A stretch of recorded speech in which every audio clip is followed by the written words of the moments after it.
So, good morning, Cathedral. Please be seated. My name is Chris Beukman. I'm a deacon of the Diocese, and I have the job of Archdeacon, which involves finding appropriate deployments for deacons and also providing pastoral care for deacons. At the same time, I'm serving two collaborating parishes, one in northeastern called Trinity Bristol, and the other one, St. John's in Holbrook, as their deacon, together with a wonderful priest from Kenya by the name of John Gitao. So thank you, Amy, for the invitation to be here today. I'm really excited. Over where I live, which is in the southwestern suburbs, we had a bit of controversy lately, most of all in Norfolk, which is 2 towns over from where I am.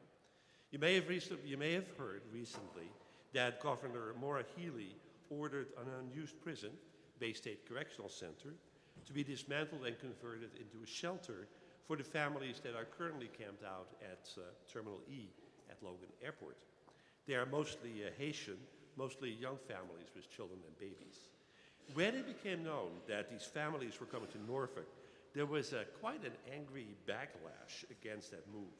There were all these signs that propped up in town that says, prison shelter, not safe for everyone. According to an article that someone sent me from the Washington Post, a town meeting there recently kind of exploded in anger, but it became pretty clear that the main objection against the arrival of these immigrants was the color of their skin. One woman stood up and said, "What if my little boy gets stung by a bee and all the ambulances are tied up to the shelter? Are they just going to say, sorry, I tried?"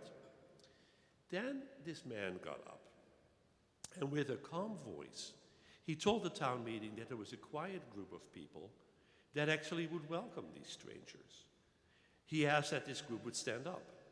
And again, calmly, that man reminded the citizens of Norfolk that these families were just like our own families in town.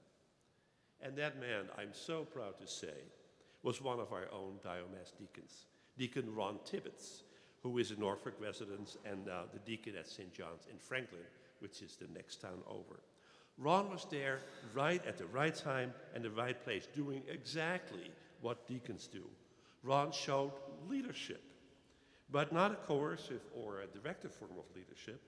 He was not out to take over the town meeting, but Ron exercised a servant leadership.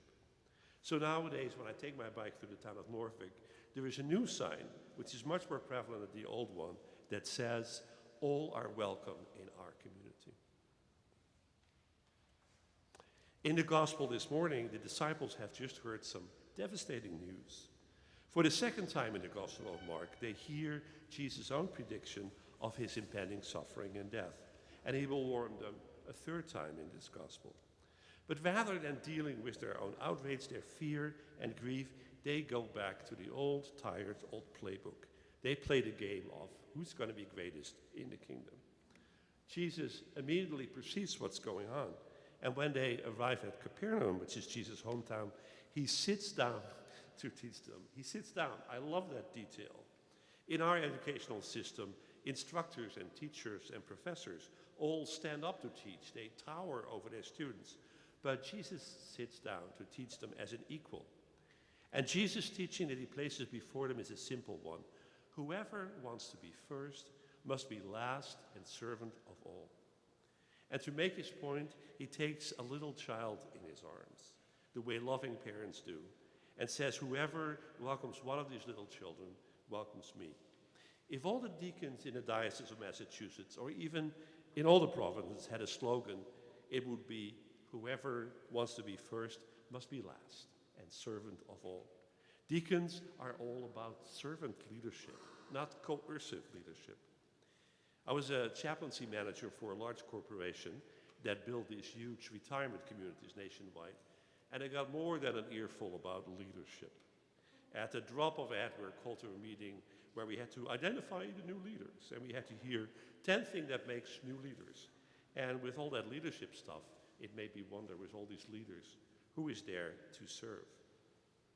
But fortunately, even in the corporate world lately, the last couple of decades, the idea has taken hold that true leadership is servant leadership, primarily because of the work of a philosopher named Robert Greenleaf, who wrote back in the 70s. He said, the difference in leadership style manifests itself in the care taken by the servant, first to make sure that other people's highest priority needs are being met. The best test and difficult to administer is, do those served grow as persons? Do they, while being served, become healthier, wiser, freer, more autonomous, more like themselves to become servants? And what is the effect on the least privileged in society?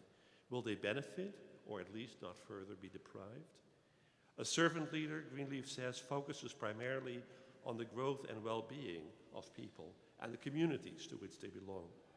While traditional leadership generally involves the accumulation and exercise of power by the one on top of the pyramid, servant leadership is different.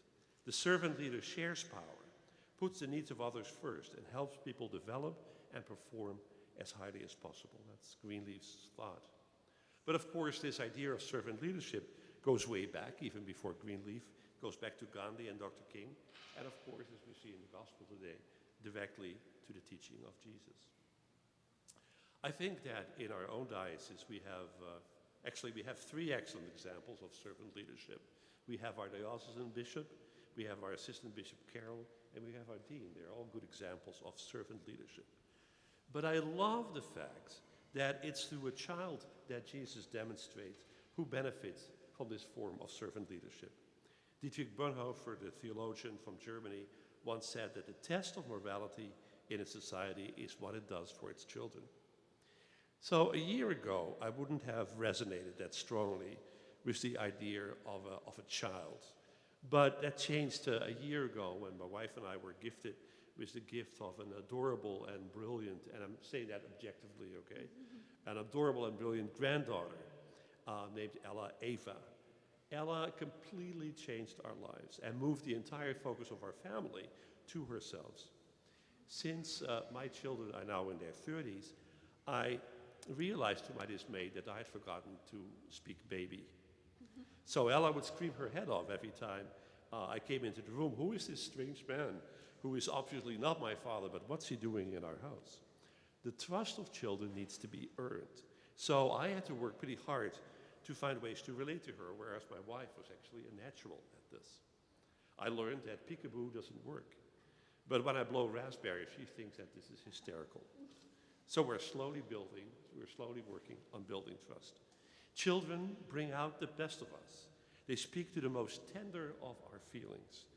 This is the feeling that was captured by the Dutch painter Nicolaas Maas. And that picture is actually on front of your program. Maas was a student of both Rembrandt and Rubens in the image that he painted in 1652. Maas perfectly captures that feeling of tenderness that children bring to our hearts. But after doing my exegetical homework, I'm kind of beginning to wonder if that's the kind of tenderness that Jesus had in mind when he placed a child in the midst of his disciples. It seems that in the culture of Jesus' days, and this is kind of harsh, that children did not maybe invoke that feeling of tenderness. Rather, they were seen as non-persons without rights or worth, more as cattle or slaves than human beings, without agency, fully dependent on the authority of their parents, especially of their father. When Jesus recommended that we must become like little children, it's possible that he meant being called to servant leadership means that we must become humble and devoid of power and influence, wealth or riches, becoming persons of no consequence. In a few short weeks, this liturgical year will end, and we'll begin Advent again. Just like it did in our family, our entire focus will shift to that child that is long awaited and welcomed.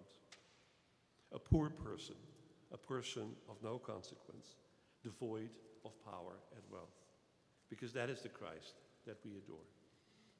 Amen.